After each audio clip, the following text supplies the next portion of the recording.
Hola chicos, buen día.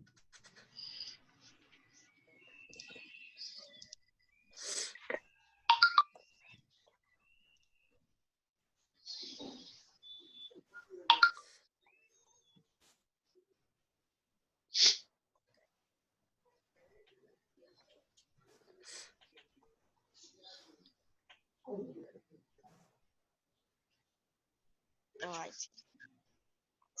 Mm,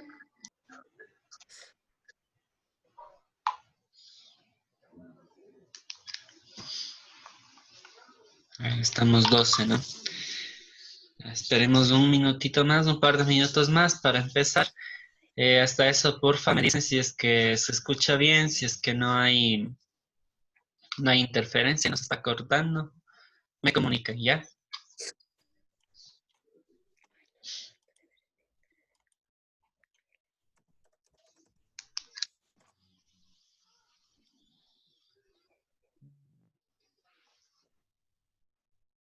¿Sí se está cortando? Los demás, porfa, me indican si es que se escucha bien o no. Puede ser que la conexión de Esteban esté mal. Melanie, si escucha bien, ¿ya? Ok.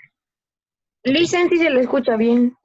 Ah, ya. Ok, Sebastián. Sí, Lisa, sí le Entonces, escucho. Buenos días. sale un mensaje a mí. A ver, bueno. Ahí, si es que mientras doy la clase se va cortando, me indican rapidito por el chat o desactivan su micrófono para cambiar de posición la compu, ¿ya? Pero de momento creo que va bien.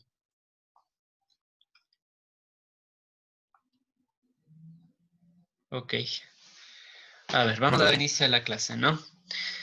Entonces, en todo este capítulo hemos revisado algunos procesos con respecto al impacto que se puede generar sobre el ecosistema, ¿no? Habíamos visto algunos procesos de degradación del hábitat, habíamos visto algunos procesos que alteran o que fomentan la pérdida de la biodiversidad, ¿sí?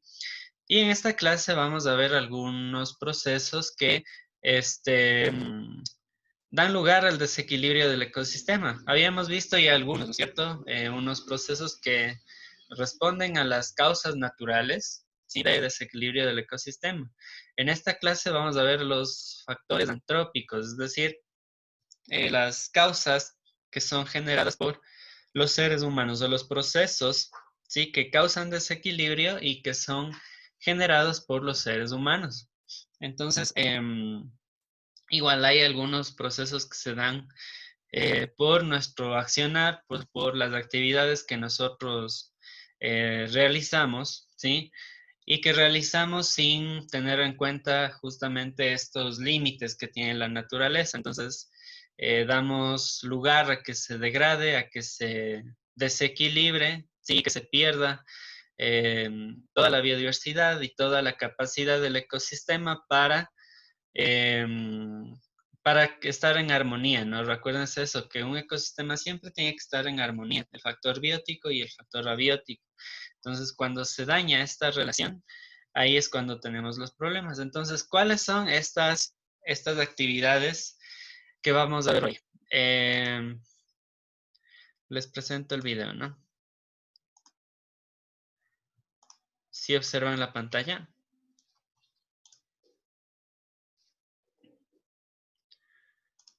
Ya. Sí, Licen.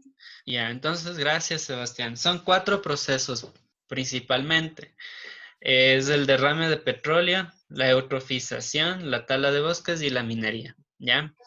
Entonces, la verdad es que el video me quedó un poco largo porque es el compendio de otros videos, ¿sí?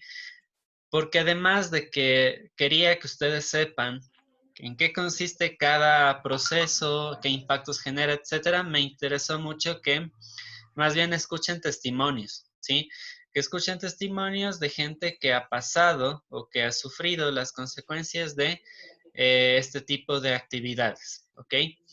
Entonces, por eso es un poco larguito el video, pero está interesante, ¿no? Es bueno también escuchar, saber qué es lo que demanda la gente, qué es lo que pide la gente, o incluso ver también, ¿no es cierto?, que si se dedican a esto es por una necesidad, pero de pronto desconocen, ¿sí?, todo el impacto que puede generar justamente el dedicarse a una u a otra actividad y que necesitan opciones. Eso es lo... Ya, hola Ana Paula. Y que necesitan opciones para no dedicarse ya a este tipo de actividades que generan impacto, sino este, otras actividades que se pueden dar en el bosque o en cualquier espacio y que no necesariamente pueden degradar o pueden causar una afectación en el ecosistema, en el medio ambiente, ¿ok? Entonces, vamos con la primera. A ver, vamos con su guía. De acuerdo a su guía, vamos trabajando ya. Entonces dice, la primera pregunta. Al final, Ana Paula, por favor, sí. Ahorita ya empezamos la clase. Dice, pero estaba dando una introducción nada más. En este momento vamos a empezar con la guía, ¿no? Así que no te preocupes. Dice, escriba 2 impactos de un derrame petrolero en los seres humanos, ¿ya? ¿Cuál método recomendarías para limpiar un derrame petrolero y por qué? ¿Cuál método no recomendarías limpiar un derrame petrolero y por qué? Ya. Entonces, estas preguntas se refieren a los derrames petroleros, al primer proceso que vamos a ver. Entonces, ¿cómo nos afecta a nosotros un derrame petrolero? De pronto eso parece muy lejano, como que no tiene que ver nada con nosotros, ¿no es cierto? Pero tanto el derrame petrolero como los otros procesos tienen mucho que ver porque nosotros siempre estamos esperando lo que la naturaleza nos brinda, ¿no es cierto?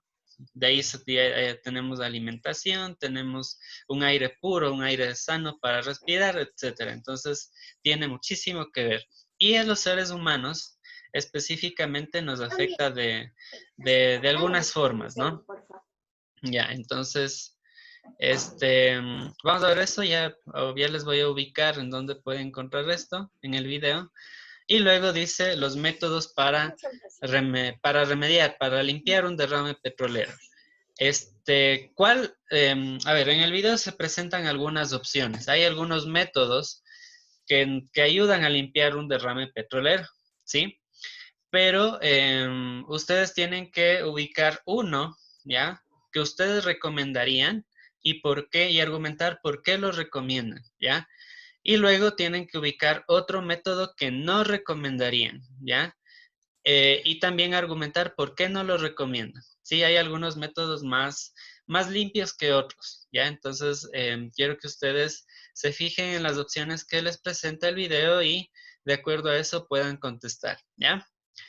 Y luego, dice de los testimonios escuchados, ¿qué medidas recomendarías para que no haya tanto riesgo de derrame petrolero? Entonces, ya ahí se acaban digamos, las preguntas con respecto a los derrames, ¿no es cierto? A los derrames petroleros. Entonces, ustedes, miren, van a tener acá, bueno, de principio tienen como las causas y los impactos, ¿no? Pero luego les he insertado 2 videos. El primer video, que ustedes ven aquí en esta parte, ¿ok? Es un video que les indica, digamos, la parte técnica, ¿no? ¿Qué es un derrame? ¿Qué impactos causa? Y cómo nos va impactando a todos, a la fauna, a la flora y a los seres humanos. Entonces ahí tienen ustedes la primera pregunta, ¿no? Fíjense. Aquí más o menos por el minuto 8:10 del video, ¿sí?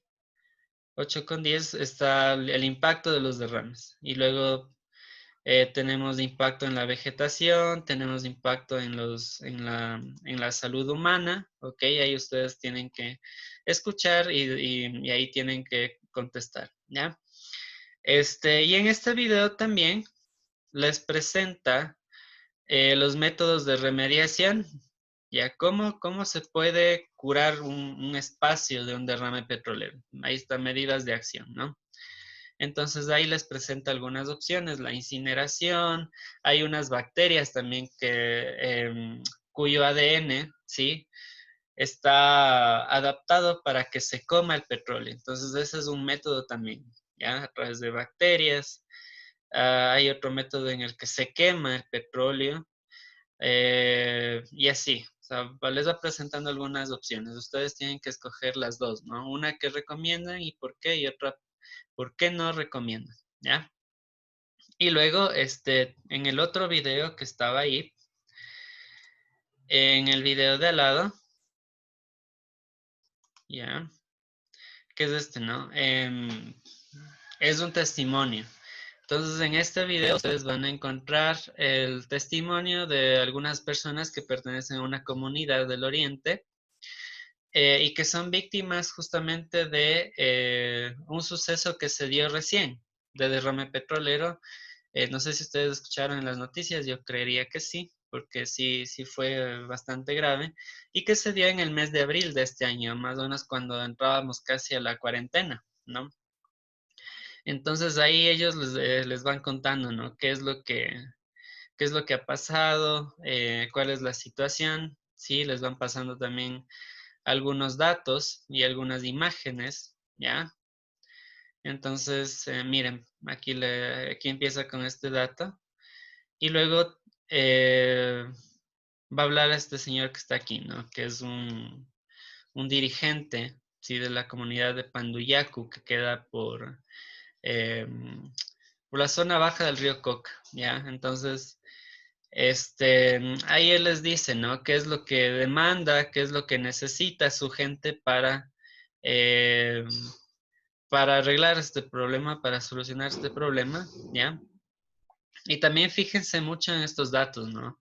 Por ejemplo, aquí hay dos datos. El primer dato es que prácticamente no se ha dado remediación, o se ha suspendido la remediación. Es decir, no se ha usado todavía alguno de esos métodos que ustedes van a ver antes para limpiar. Y el otro dato es que no se está haciendo mantenimiento de las instalaciones petroleras, ¿ya?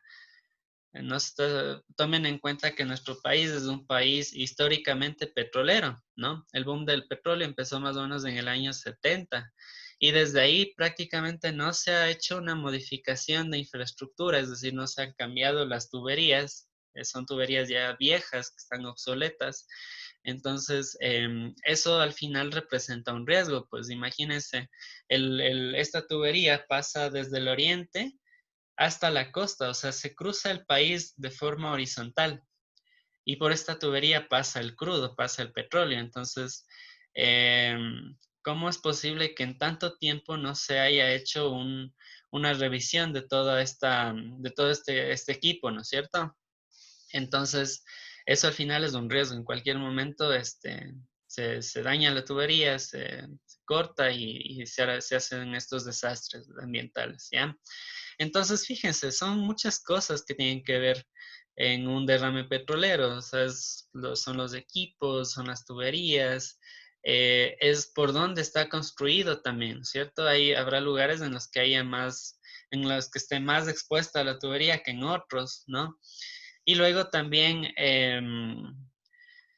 si se da algún evento de estos, ¿cómo se maneja? ¿Ya? Se maneja fatal porque, como ustedes van a escuchar en el testimonio, no hay todavía no se da todavía el proceso de remediación, ¿ya? Por ningún método. Entonces, eh, sí es un problema, o sea, constituye esto un problema. Ya, entonces ustedes van a escuchar todo este testimonio y van a argumentar o van a proponer algo, ¿ya? ¿Qué sugieren ustedes para que no haya tanto riesgo de derrame en nuestro país y que las comunidades no se vean afectadas por esta situación? ¿De acuerdo? Eso con respecto al derrame de petróleo. ¿Está claro? ¿O hay alguna duda? Me dicen nomás, por favor. Si están ahí. A ver. Ya, Dicen sí está claro. ya, chévere. Gracias, Sebas. Vamos con el segundo proceso. No sé si han escuchado ustedes alguna vez qué es la eutrofización. Ya, chévere, Alison, muy bien. ¿Quién ha escuchado qué es la eutrofización? Esta palabra media rara. ¿Han escuchado? ¿No han escuchado? ¿Nadie? No, ok, no hay problema. Ya, verán, la eutrofización pasa en los lagos y en las lagunas, ¿sí? En el lago San Pablo me parece que sí se da un proceso de eutrofización. Me parece que en Yaguarcocha también sí se da un proceso de eutrofización, ¿ok? Y es cuando las plantas que crecen en la superficie del lago, de la laguna, cubren todo el espacio, cubren toda la superficie, ¿sí? Esto al final, por más natural que nos parezca, es dañino, es perjudicial. ¿Por qué? Porque primero, sí que estas plantas son o crecen gracias a la cantidad de químicos que tiene el agua. Ya Esteban ha buscado un significado, ¿no? Dice, justamente, causa la proliferación de este tipo de algas y otras plantas, ¿no? No solamente algas. Pueden, que crecen en la superficie del lago o de la laguna. Ok, pero ¿por qué es tan malo que crezcan estas plantas? Porque estas plantas justamente crecen en agua que tiene una gran cantidad de químicos, ¿sí? Y ahí es cuando este proceso tiene que ver con nosotros los seres humanos, porque todos estos químicos que llegan al cuerpo de agua, sea al lago o a la laguna, son resultantes de las actividades que nosotros hacemos, de las empresas, de los hogares, ¿sí? Es toda la contaminación química que uno puede generar. Entonces el agua se llena de nitrógeno y otros fosfatos y estos son como los alimentos o los precursores de que se multipliquen estas plantas, ¿ya? Entonces, eso por un lado. Por otro lado, ¿qué sucede con el agua cuando se cubre toda la superficie con estas plantas? Lo que pasa es que al cubrir, al tapar el agua, ¿sí? Estas plantas no está dando paso a que entre la luz solar, ¿ya? Esa es la primera cosa. Y tampoco ya va a poder pasar el oxígeno. Todo se va a quedar en la superficie, en estas plantas, ¿no es cierto? Entonces la vegetación y la fauna que vive dentro del lago, al fondo del lago, va a verse seriamente afectada, ¿sí?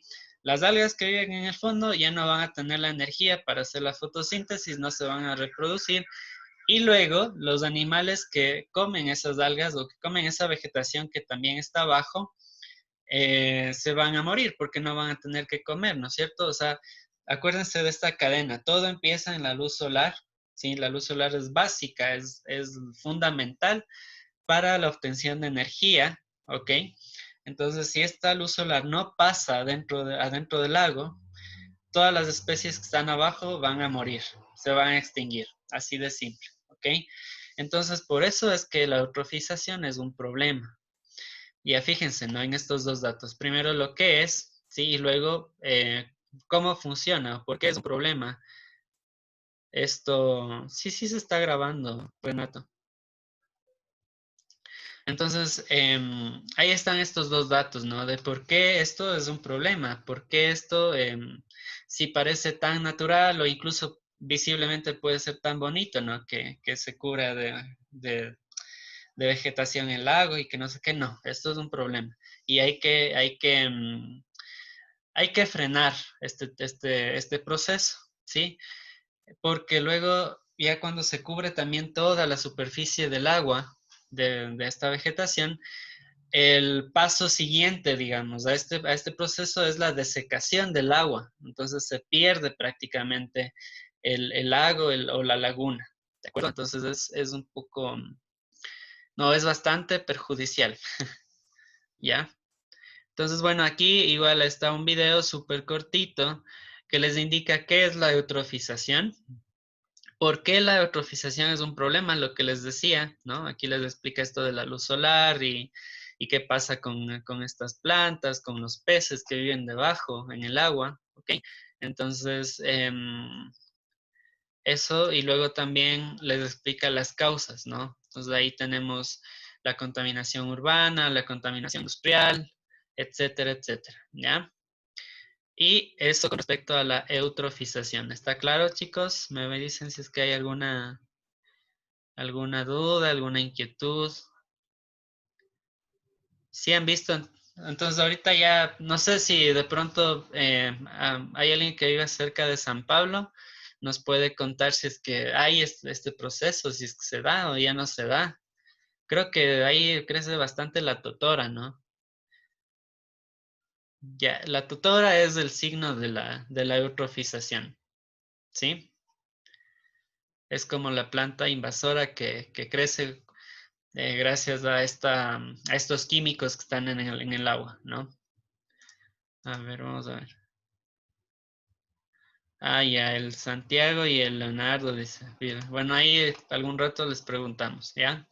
Si es que ellos que están más cerca ven cómo está avanzando la vegetación, ¿no? Cómo está creciendo, sigue creciendo, ¿ya? Esteban nos dice que sí hay, ¿ya? Entonces, ese es un problema, ¿sí? Ahí tenemos un problema entonces, ¿ok? Ya. Vamos con el siguiente proceso, la tala del bosque.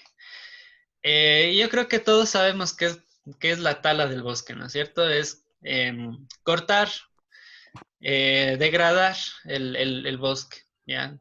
Prácticamente, bueno, este proceso se da igual por un tema productivo, ¿sí? Que es la obtención de madera. Sin embargo, cuando se hace esto no se está tomando en cuenta algunas otras cosas. Por ejemplo, que los bosques son prestadores de servicios ambientales. ¿Cuáles son estos servicios ambientales? Justamente el hecho de tener aire puro, ¿no es cierto? El hecho de que los árboles transforman el CO2 en oxígeno, ¿sí? Y purifican el aire, ¿ya? Entonces, por eso es que yo les planteaba esta pregunta, ¿no? Vamos un ratito a la guía. Bueno, se acabó lo de los petróleos. La pregunta 5, ¿cómo se genera el desequilibrio del ecosistema a causa de la eutrofización? Entonces ahí ustedes explican, tomando en cuenta lo que les acabé de decir y también lo que les dice el video. La 6, ¿cuáles son las presiones que tienen los bosques? De ahí entramos al bosque, ¿no? ¿Cómo afecta la tala de bosques a la gente que vive en la ciudad? ¿Qué se puede hacer para dejar de talar el bosque? Y hasta ahí con el bosque, ¿ya? Entonces, por eso yo les preguntaba esto, ¿cómo afecta la tala de bosques a la gente que vive en la ciudad? Porque igual, o sea, nosotros de pronto podemos decir, no, sí, ya que corten nomás los árboles, eso a mí no me interesa, ni me afecta, ni nada. Mentira. Justamente por esta cuestión de que los bosques nos dan este servicio ambiental, ¿sí? Si los bosques no existieran, viviéramos enfermos de cáncer al pulmón porque no tendríamos un aire sumamente contaminado, ¿sí? Empezando por ahí, ¿no? Y luego, obviamente, ajá, justamente, y luego también todo el tema del ecosistema. El bosque es el hogar de miles y cientos de especies, ¿ok? Entonces ahí justamente eso no se está tomando en cuenta, ¿no es cierto? Cuando se analiza esto de la tala de bosques, porque es ahí en donde se dan muchas cadenas tróficas, ¿sí? Es en el bosque en donde uno puede, ¿no es cierto?, visualizar todo este tema de biodiversidad, ¿ya? Entonces, cuando se tala el bosque, simplemente a esas especies se les deja sin la posibilidad de sobrevivir o sobrevivir difícilmente, ¿ok? Todas las especies necesitamos, pues, nos incluimos nosotros del bosque para vivir, para obtener alimento, para este, el espacio como tal, ¿no es cierto? Algunos animales les permite desplazarse, ¿ya? Y muchos animales necesitan grandes extensiones de bosque para desplazarse. Miren que los animales no conocen de límites, ¿no es cierto? Entonces, em, si es que se tala un pedazo de bosque, pues va a afectar directamente a la capacidad de movilizarse de una especie también. Y así, o sea, hay muchas cosas, ¿no? Pero bueno, en todo caso, en el video que les comparto aquí, que les inserté en la presentación, fue más con, o sea, primero que vean, si necesitan que suba a YouTube, yo les subo, no hay problema. Primero, este video es para ver las presiones, ¿sí? Las presiones que ha habido históricamente en el bosque. Igual ahí dan unos testimonios de una gente que se ha organizado para transformar su forma de hacer agricultura, ¿sí? Eso también me olvidaba de comentarles. Cuando se tala el bosque, generalmente es para que esos árboles ya no, digamos, entre comillas, estorben, ¿sí? Y que la gente pueda desarrollar agricultura. Pero hay unos métodos que combinan, digamos, el bosque con los cultivos, con las plantas que se destinan o que se hacen cultivos, ¿ya?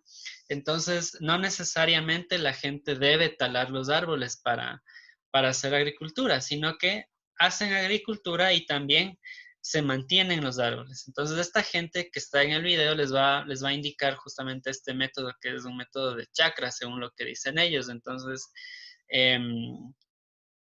es súper bueno, una opción que tiene que ver con esto de la agroecología, ¿no es cierto? Es decir, combina la agricultura con la conservación del bosque primario, del bosque tal cual, como está ahí, ¿no es cierto? Sin necesidad de talarlo. Eso por un lado. Por otro lado, bueno, ahí les explican también, ¿no? Esto de las presiones que tiene el bosque y hay una pregunta en su guía referente a esto, ¿no? Referente a esto porque eh, leo la crónica roja, dejémosle para después, ¿ok? Ya me perdí. A ver, estas personas les dan les comentan, ¿no? Las presiones que ha tenido el bosque y por qué ellos han decidido cambiar su forma de hacer agricultura, ¿ya? Entonces, una de las presiones justamente es esa. Ah, y en la guía está una pregunta referente a las presiones, ¿no? Que ha tenido el bosque en esta zona y por qué han visto la necesidad de cambiar y para que ya no, el bosque no tenga tanta presión. Y luego también ahí les comentan algunas opciones que ellos han escogido. Por ejemplo, esto que les digo de la agroecología, ¿sí? Del método este que utilizan ellos para cultivar sin necesidad de talar el bosque. Luego está luego hay otras opciones que no dicen ahí, pero que son también opciones para no talar el bosque, por ejemplo, hacer un emprendimiento de ecoturismo, ¿sí? Que justamente se sirve del bosque como atractivo turístico para realizar esta actividad, ¿no? Y luego también están los proyectos que se pueden hacer de conservación, de investigación, con ayuda de ONGs, y ahí también la gente tiene acceso a financiamiento, ¿no? O sea, en conjunto con estas ONGs que hacen estos proyectos, la gente puede tener un rédito económico por el desarrollo de estos proyectos. Entonces, hay opciones para no talar, ¿sí? Y otra cosa también importante, ¿no? No es que la agricultura debe dejarse de hacer, tampoco es lo ideal, porque si no, ¿cómo obtenemos nuestro alimento? Simplemente que hay que respetar una frontera, hay que respetar un límite, ¿no es cierto? Un espacio que se destina a la agricultura y en el otro espacio que se pueda hacer conservación o se dejen a las especies, a los árboles especialmente, no se los tale y se los deje en paz. Entonces hay que buscar la manera como de convivir en ese sentido, ¿no? De hacer las dos actividades sin que la una afecte a la otra, ¿ya? Que se puede, por supuesto, que sino que simplemente ya depende de nosotros, ¿no? Que establezcamos estos límites y que no seamos tan depredadores en este sentido de que, necesito más espacio, cojo, talo el bosque y ya tengo más espacio. No, porque eso nos afecta, o sea, a la larga nos afecta, ¿ya? ¿Está claro, chicos, chicas? Me dicen si es que hay dudas. Y entonces, miren, aquí están como las imágenes del video este del bosque. Eh, bueno, por acá creo que están las presiones, ¿ya? Y es que sí, o sea, justamente todo, todo este tema de talar el bosque surge por la necesidad que tiene la gente, ¿ya? Talando el bosque, venden madera y ya tienen para comer. O si no, talan el bosque, empiezan a cultivar algo y ya al ratito ya igual tienen dinero para hacer sus cosas. Pero, eso les digo, no se está tomando en cuenta el impacto que esto tiene. Tanto para los seres humanos, incluso para la gente mismo que se dedica a hacer estas actividades, porque, claro, ellos dicen, no, o sea, yo respiro aire puro y si es que corto un arbolito no pasa nada. En el mundo son toneladas de madera que se exportan, que se venden, y son miles y miles de kilómetros que se talan en todos los países que tenemos bosque. ¿Ya? Entonces, prácticamente en Ecuador ya queda muy poco, muy pocos remanentes de bosque primario, es decir, de bosque original. Todo ya ha sido transformado, ¿sí? Lastimosamente, todo, casi todo el bosque ha sido ya transformado. O sea, ustedes pueden ver verde y todo, pero ya no son bosques primarios, ya no es un bosque original, ya es un bosque intervenido, ¿sí? Y muchas veces ya son cultivos incluso, o sea, ya ni siquiera es bosque, son cultivos. Entonces son diferentes tipos de vegetación, ¿no? Entonces, eso digo, surge todo por la necesidad, pero hay que ver también a largo plazo, ¿no es cierto? ¿Qué es lo que, o cómo nos va a afectar y qué es lo que va a pasar? ¿Ok? Porque sumen todas estas hectáreas taladas a nivel mundial y eso ya es un problema, ¿ok? Entonces, eso, bueno, por acá más adelante les dan igual las opciones, las presiones y las opciones que decía, y esas justamente son las preguntas que yo les planteaba, ¿no? Para que vean ustedes también qué opciones hay, o sea, que no necesariamente se debe talar, o sea, sí se pueden hacer otras cosas, ¿sí? Para obtener dinero, porque todo igual gira en torno a esto, al dinero, y es que todos necesitamos dinero, ¿ok? Pero hay opciones que se pueden dar y que no necesariamente están relacionadas a la tala, ¿no?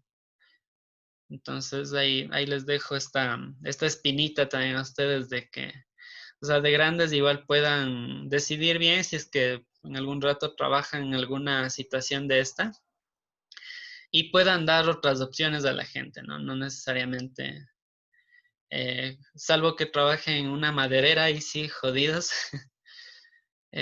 O sea, es que las maderas también, ¿no? No tienen como planes de contingencia, entonces simplemente cortan los árboles y ya está, ¿ok? Entonces, eso con respecto a la tala de bosques. Vamos con el último proceso, vamos con la minería. ¿Qué es lo que pasa en cambio con la minería? En la minería prácticamente se usan químicos que son tóxicos, nocivos para la salud de todos quienes podemos estar en contacto con estos químicos, los seres humanos, los animales, las plantas. O sea, prácticamente, si es que nosotros estamos en contacto con un agua contaminada por estos químicos, por estos elementos letales prácticamente, vamos a tener complicaciones de salud, vamos a, a tener complicaciones en las actividades productivas, ¿sí? Entonces, es eso lo que pasa en la minería, ¿ya? Entonces, bueno, aquí en el video les explican, ¿no? Cómo se maneja esto de los elementos químicos, o sea, en qué momentos se contamina, ¿ya? Pero bueno, les doy un adelanto. Generalmente cuando se saca un pedazo de roca, ¿no es cierto? Y que tiene por ahí pedacitos de oro, digamos, ¿ya? O cualquier metal que se quiera extraer, ¿no? No necesariamente oro, pero por el ejemplo les voy a poner el oro. Entonces, en esta roca van a estar pedacitos de oro, ¿no es cierto? Entonces, a esta roca, ¿sí? Le van a mezclar con un poco de agua y con estos elementos químicos, que generalmente es cianuro y es mercurio, ¿ya? Entonces, ¿qué hace esta agua de cianuro y mercurio? Hace que se separe la roca del oro. Entonces, solamente va quedando el oro. Le va como extrayendo al oro estos químicos, esta agua con químicos, ¿ya? Y luego hace también que el oro se junte, ¿ya? Entonces, para eso es que utilizan o tienen la necesidad de utilizar estos químicos. Pero, ¿qué es lo que sucede? Una vez que ya cumple esta función, esta agua con cianuro y mercurio y demás elementos químicos, simplemente la desechan, ¿no? O sea, simplemente que siga el curso de esta agua contaminada y no hay nada más. O sea, entonces, esta agua al final llega a la tierra, llega a los ríos, llega a los cuerpos de agua y contamina. Ese es el problema también. Entonces, las empresas mineras no tienen un protocolo de tratamiento de esta agua que está contaminada, ¿de acuerdo? Ese es el problema. Entonces, por eso se contamina, ¿ya? Y obviamente, cuando se contamina, pues ya saben ustedes que todos los impactos que hay, ¿no? Se pierde la biodiversidad, se degrada el hábitat, eh, se erosiona el suelo, se mueren las especies, o sea, es una desgracia, ¿ok? Incluso hay gente que vive cerca del río y que necesita esa agua del río para poder cocinar, para poder hacer sus actividades normales diarias. Entonces, ¿qué pasa si es que esa agua que está ya mezclada, digamos, esa agua contaminada que ya está en el río, qué pasa si es que llega a ser consumida? Puede generar cáncer, eh, y otros tipos como es de malestares en la salud, ¿no es cierto? Afectaciones en el estómago, etcétera, ¿ya? Entonces, ¿cuál sería la solución? Hay formas de que se pueda tratar esta agua que tiene estos elementos químicos, ¿sí? Hay formas, hay unos equipos especiales que se necesitan para hacer algunos procesos de oxidación de estos elementos nocivos y que el agua ya salga un poco más purificada y ya esa agua vaya al río ya un poco más purificada y un poco más tratada, ¿no es cierto? Y ya no sea tan contaminante. Entonces, esa sería una solución. Y luego, definitivamente, la minería a cielo abierto no se puede dar porque, por lo que comentábamos la otra vez, en cuanto a la degradación del hábitat, esta actividad hace que el suelo quede realmente expuesto, hace que el suelo no tenga cobertura vegetal y que se dé un proceso de inundación, de erosión del suelo, ¿ya? Entonces, por todo lado es nociva esta actividad. No hay a dónde, ¿no? Y más todavía con estas empresas que ni siquiera tienen protocolos. Entonces, en el video ahí ustedes van viendo, ¿sí? Les voy a explicar también las enfermedades que nos puede dar a los seres humanos. Hay un listado enorme de enfermedades que nos puede dar, ¿ok?